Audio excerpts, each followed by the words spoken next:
If you thought poor roads, dangerous water transport across the Afram River, and the lack of education infrastructure are all the challenges facing over 500 villages in the Afram Plains North District, well, you may have to feel sorry for the residents.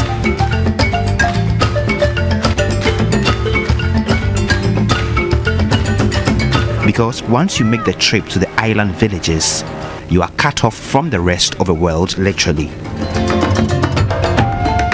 Basic telephony is a challenge.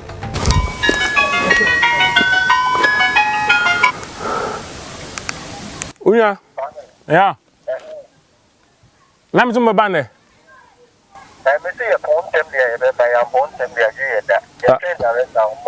Oh, okay. Okay.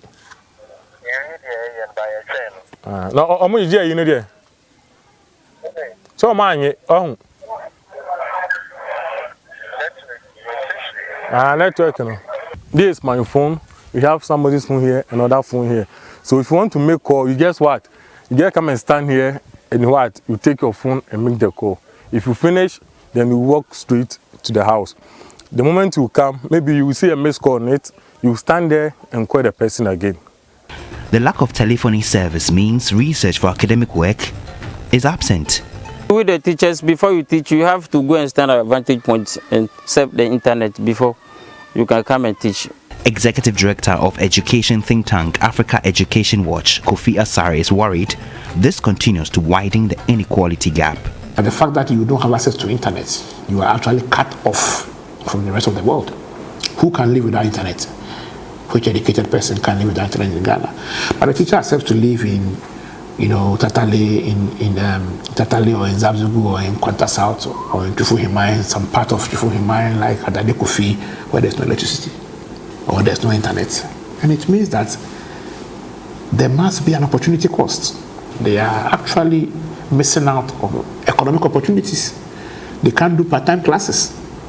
They can't do a lot of income-generating activities that they could have easily engaged in if they were in a peri-urban area. So when there's such huge opportunity cost, there must be a compensation.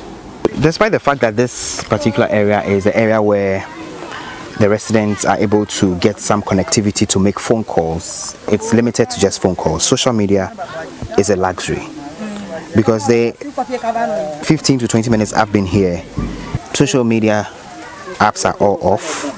Messages on WhatsApp, for example, are still hanging.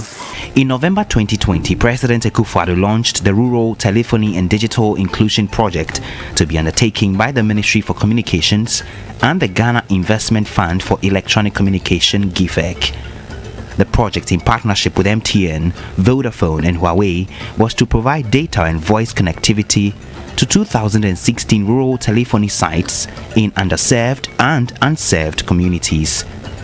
It was also to provide network coverage to over 300,000 communities and an opportunity for over 3 million people to connect with their relatives and friends.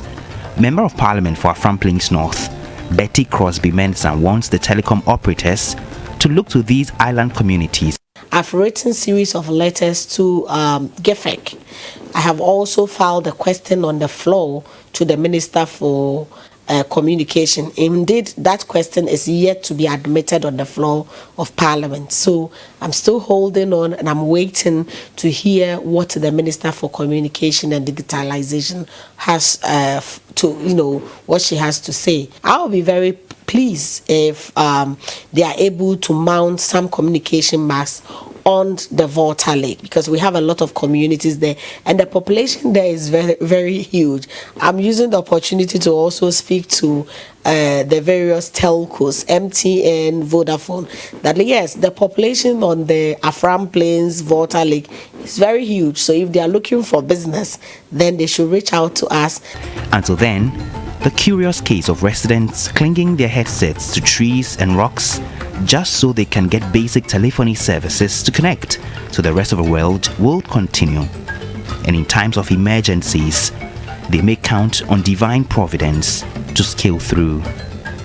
Komla Adom, On the Road, Afram Plains North, Eastern Region.